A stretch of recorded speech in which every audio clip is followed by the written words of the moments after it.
I can. Good morning, because you just told me it's a good morning. Um, how are you to begin I'm with? just fine today. How are you?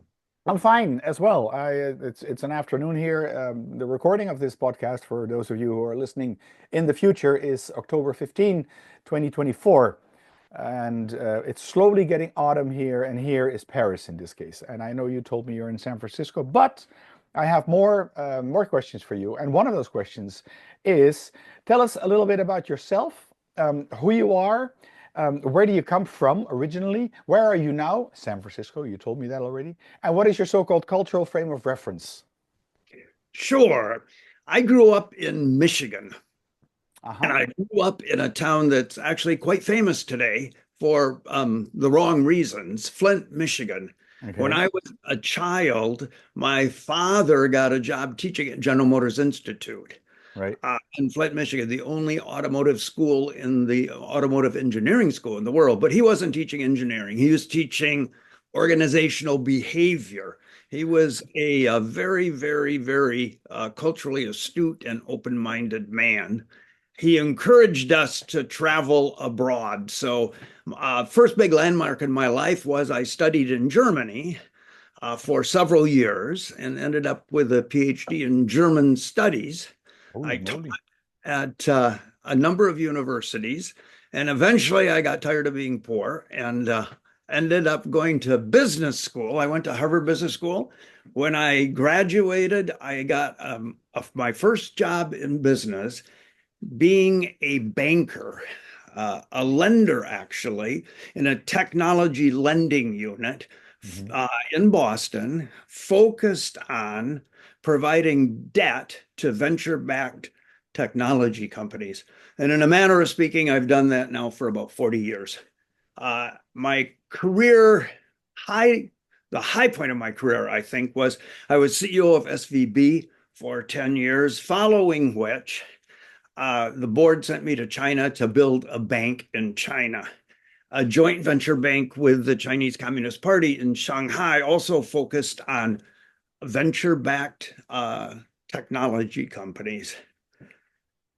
And now I am back in San Francisco, reflecting on my activities in China.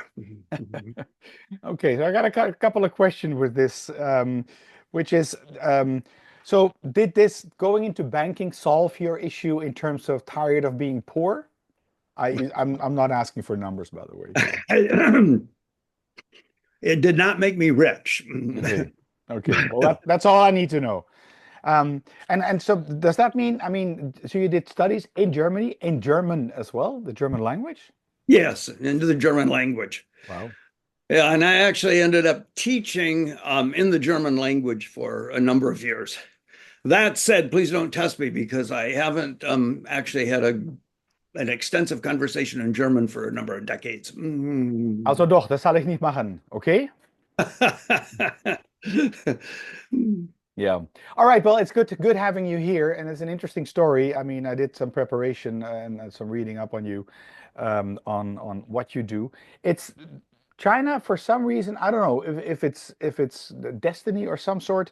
Seems to be coming on my path quite a lot, in terms of articles and in terms of podcast guests, and you're yet another one, but from a different angle. First of all, before we go ahead, you said you were heading a bank called SVB. Not everybody knows what that is. What is that, please? SVB originally was called Silicon Valley Bank. Hmm. It was for about 40 years, one of the, if not the fastest growing bank in the United States. Uh-huh. Um, Originally, we focused on a number of things. When I became CEO in 2001, we made the decision to focus exclusively on technology, Hmm. which actually was a very wise decision because all the banks in the United States do the other things that we were doing at the time, which would be real estate and small business lending and this sort of thing. Hmm. Virtually nobody was focused on technology. And that was our one specialty. That was where we added value. So we focused on technology. The bank grew and grew and grew. And sadly, many people are aware of this. Sadly, a year and a half ago, the bank uh, disappeared overnight, not because of the business model. Uh, because of a very large error made by the CFO Hmm. and not stopped by the board or regulators. And the bank actually, within about a 36-hour period, disappeared. Yeah. Yeah, I followed that on the news. I did that comes in the Economist as well, and I there was even some of the news here in France. So that was indeed an unfortunate affair. Uh, but getting back to the business, to the business angle here and to the intercultural angle, because this is the Culture Matters podcast, is Yes. why China? Why not Germany? I mean, Germany, you spoke the language or speak the language, you have some experience there or a lot of experience. Why go to China? What's there? Darn good question, but actually, we did go to all those other places. Starting in 2001, we began building beachheads and, in some cases, actually full-blown banks in innovation centers around the world. Our first was Israel, I believe. Our second was India. Our Mhm. third was London, focused on all of Europe. Eventually, we set up a bank in uh, Germany as well. We were in Canada and all kinds of different places. But why China? Because starting in about 2000, we began sending small groups to China to Mhm. explore. I was almost always in a member of one of those small groups. We saw an innovation center building in various parts of China that was really super impressive. And we estimated that China was going to be one of the two most important, most vibrant innovation centers in the world in a matter of time. And we wanted to be part of it because technology is a worldwide Yeah, industry. yeah. Yeah, I There's want to no get such back to thing as a China in a local, moment. Sorry, pardon say me? that again, Ken? It's a worldwide industry. You can Yeah, have a local industry in almost any field, but technology is the one industry that is inherently global. You yeah. can't be cutting edge anywhere unless you're cutting edge everywhere. Yeah. I fully agree with you, even though that technology is being used in different ways in different cultures. So there's still a That's cultural right. slice of the pie when you look at the whole pizza, if that's technology. I want to get back to China in a moment, but first a question, since you're a seasoned banker, is what were the criteria, or what can be in general the criteria for a bank like you or SVB to go abroad, and why do you choose, say, Israel and not, I don't know, some other Monaco, or how do you assess that? Well, we have spent decades looking for the most vibrant innovation centers, Okay. the the most important technologies. And Israel would fit into that category. It was also bite-sized, meaning we had been there already a number of times. We knew a lot of people, and we knew how to get started. And we were also convinced that the conditions were the right ones for deploying our Mhm. business model.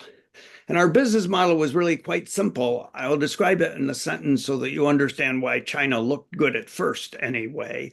Okay. That is to say, we would identify all of the raw startups and we would become involved with them.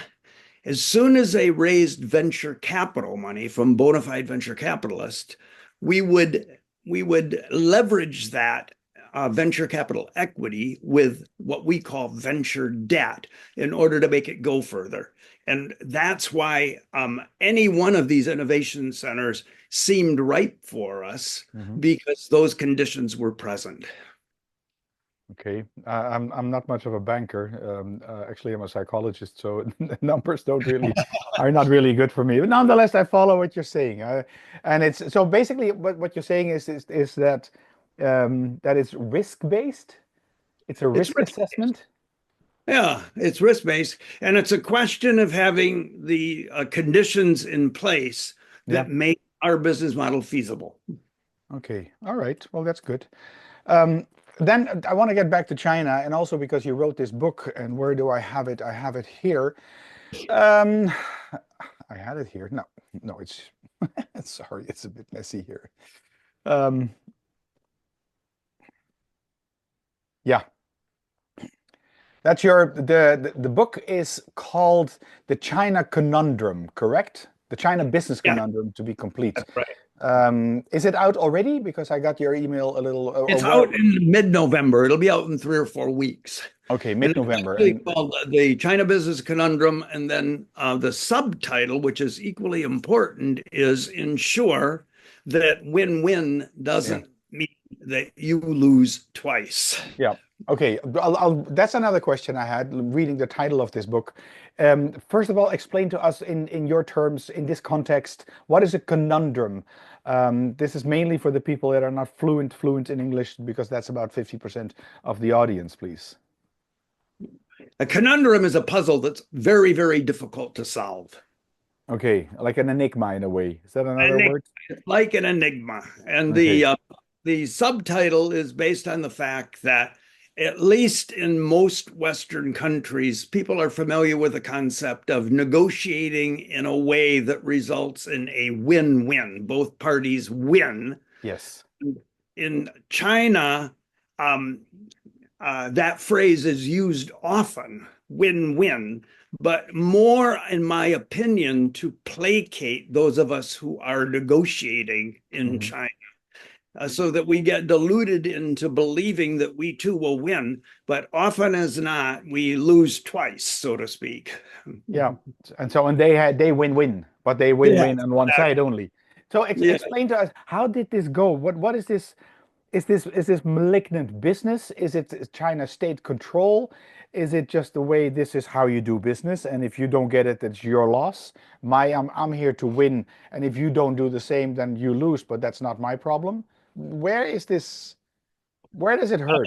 Let me start to answer that question by telling you this is not a condemnation of Chinese people or No, Chinese. I got that. Yeah, sure. Yeah, because there are plenty of fine people in China, just like there are plenty of fine people in almost every place on Earth. Right. It's a function of three different things, in my opinion. One would be a cultural difference Hmm. that is often hard for Westerners, at least, to understand. Secondly, would be a vastly different banking system or financial system. And third would be a vastly different approach to governance, how the government works. Uh-huh. And I can expand on that in a way that will tie it all together and make sense for you. Yeah, please, because this is I've got I've got more questions as you keep on talking. But do explain what happened to you. I mean, you were there. Yeah, what happened to us is very simple.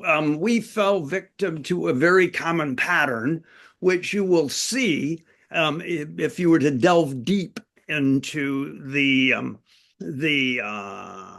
development of each and every Western company that goes to China to do business. Hmm. And that is, there is a pattern, there's a plan that's being executed, I think, in a very general sense by the Chinese Communist Party, or you could say the Chinese government, because they're one and the same. As you Yeah, know, there's only one party and the yeah. party controls the government. So there's virtually no difference between the two. The plan is this. Part one, scour the universe and look for companies, organizations, entities that have knowledge that would be useful to China. Yeah. Uh, Number two, encourage those individual organizations to come to China. And that's usually done through a lot of flattery and some enticements. Number three, once you get them over to China, enmesh them in a joint venture and tie them up with fairly arbitrary regulation in order to prevent them from actually doing a whole lot of business, Mhm. but to put them in a position where they'll be easy to study and it will be easy to uh, extract knowledge and technology from them. And this is Chinese companies, Chinese government, Chinese companies looking at what a Western organization will do in China. In other words, so as you use a very kind word to extract, or you could also say steal, maybe. You could say that. You could say I'm borrow, saying it, you're not saying it. you know, any way that you can get it.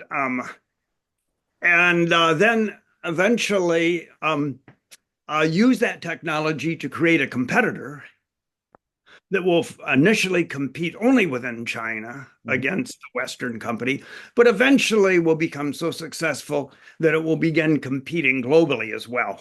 Yeah, yeah, It's a pattern. It's not often admitted to yeah. because Western companies are it takes them a while before they figure out what's happening. And number two is they're reluctant to admit it. Hmm. For two different reasons, I think. One is it's embarrassing to tell the world, hey, I've just been had. And the other one is they fear retribution. Yeah. And Okay. so, generally speaking, they don't advertise their failures. And sometimes the evolution of this pattern may take a couple of decades. It may take only a couple of years. And Is there are that, some companies yeah? that don't even realize that they are being victimized. Is that just simply not, from a Western standpoint, is that just not simply unethical business?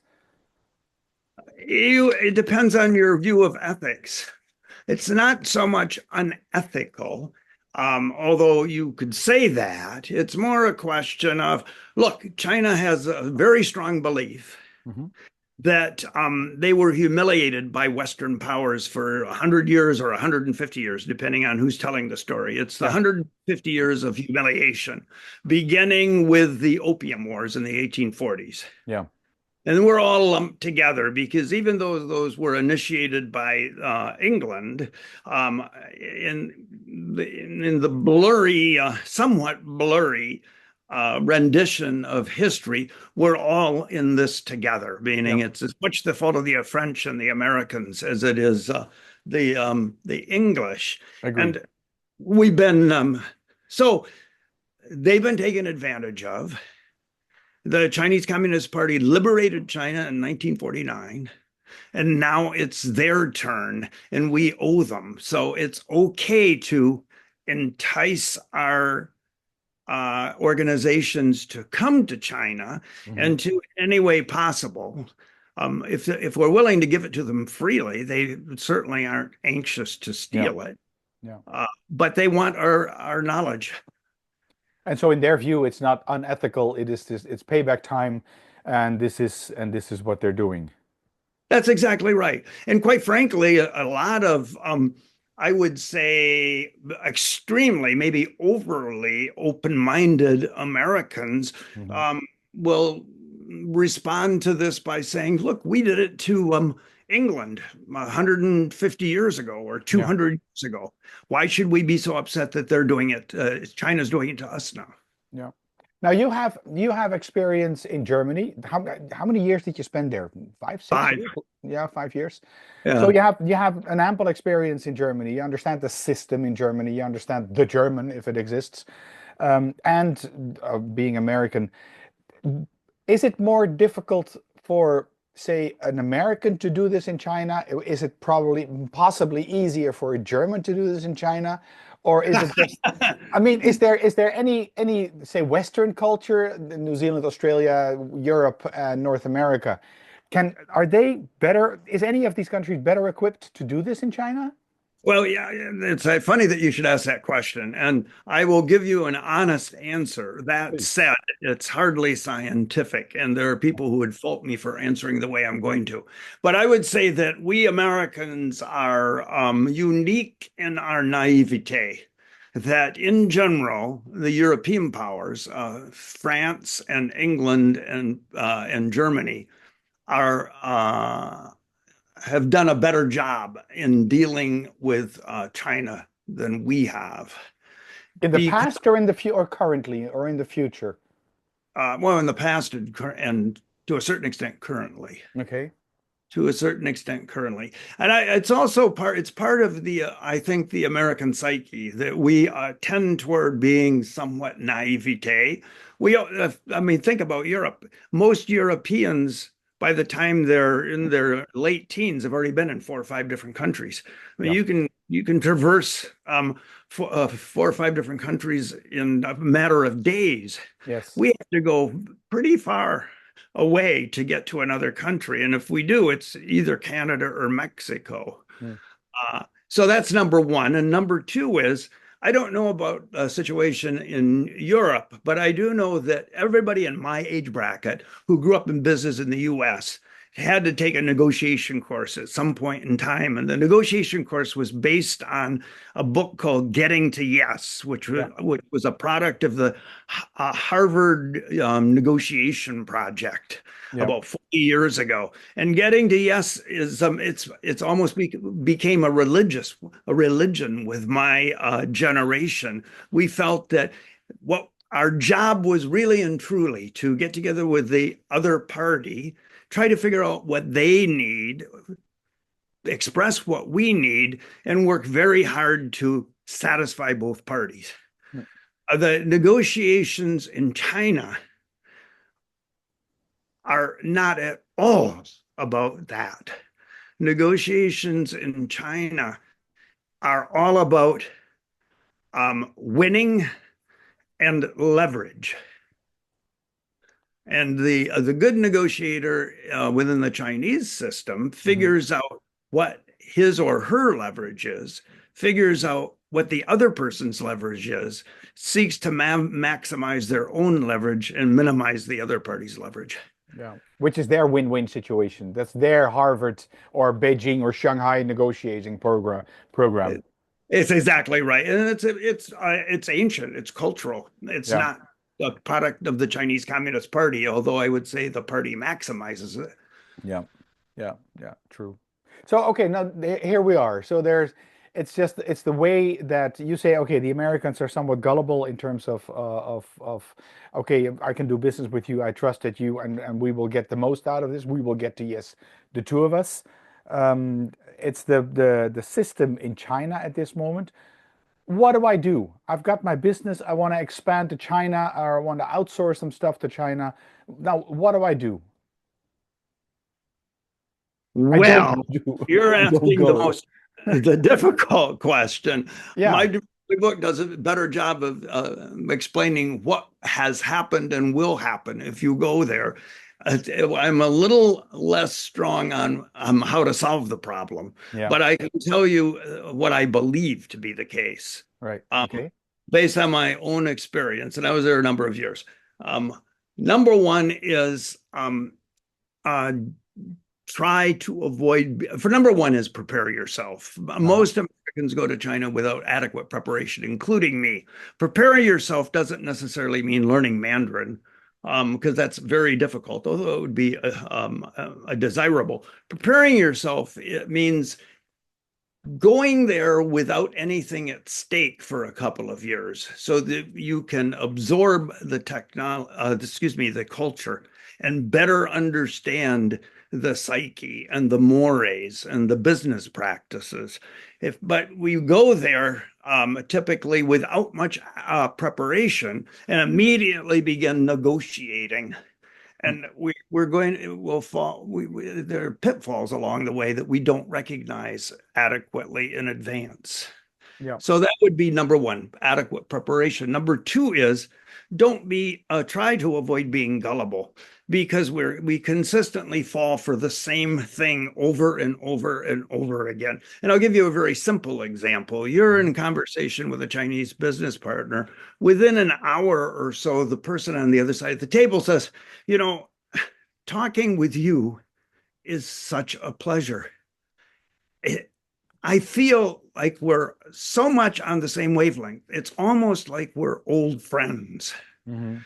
And we on the other side think, my God, I'm cracking the code. I must be Right. really good at this.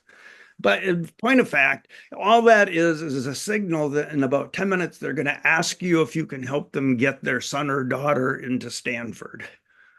Uh, that's what that's all about. So Okay. don't for every trick and every psychological ploy. Don't believe all of the exaggerated flattery that Yeah. will come your way.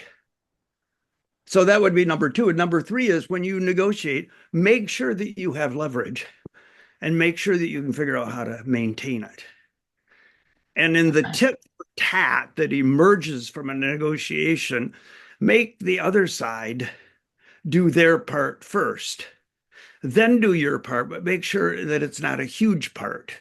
Make small steps on both sides, not big steps, because you give away your leverage often up front without realizing it, and then Yeah. it's over.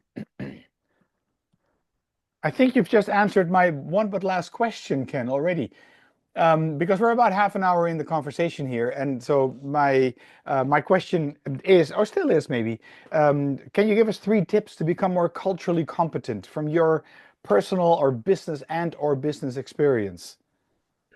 Sure, I think that there is no substitute for living in other countries. Uh, I think that anybody who wants to do business, anybody who wants to be professionally active in a way that involves people from other ethnicities, other countries, um, it's really important to spend time in other countries. There's a phrase in German that I love. Translated, it's "you can't jump over your own shadow."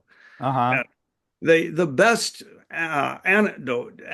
antidote to the fact that you can't jump over your own shadow is spending time in other countries and trying to see things through other people's eyes. Honestly, people are on the one hand the same everywhere, and on the other hand, they're Yeah. different Yeah. everywhere, and they Yeah. all have different ways of perceiving things. Absolutely. Yeah. I've got a lot of tips actually. I'm already on number 7, number 8 to be honest, because I do make some notes while you're talking, in order not to forget. So I got about 7 tips already. Oh, Um, that's good. yeah, Yeah, that's well, let good. me add you and let me give you one eighth one, and Yeah, that please. is, and not to fault all Americans because some of them are smart, but and smarter than me, by the way. Uh-huh. But I would say that we as Americans tend to assume the best in others until they prove otherwise. And in many other cultures, people tend to assume the worst in others until they prove otherwise. Uh-huh. Unfortunately, because of our approach to this, when we figure out that somebody's not as honest as we thought they were or hoped they were, we gravitate toward extreme cynicism. Yeah. And that's not good either. You don't accomplish much by being extremely cynical. No, true. Good points, Ken. Your book, How to the China Business Conundrum, right, is out, will be out in November. Yes. Um, so it'll be out when you actually are listening to this podcast, because that'll be about that time. Last question is, how can people get in touch with you should they want to, please? Oh, that's a good question. Uh-huh. I have a website. Uh, Yeah, Unfortunately, it was just set up, so I'm not sure I can tell you exactly how to get at it. I'll Um, find it. I'm on, if you can find it, I'm on LinkedIn, Uh-huh. and and I also am sending out a Substack. So if you go to LinkedIn, you could figure out how to get at my Substack if you wished. Yeah. Then there'd be I'm not promising a constant flow. I'm not going to barrage people with information. I intend to post every couple of weeks and Yeah. only something that I think is worthy of others' attention. Great. All right.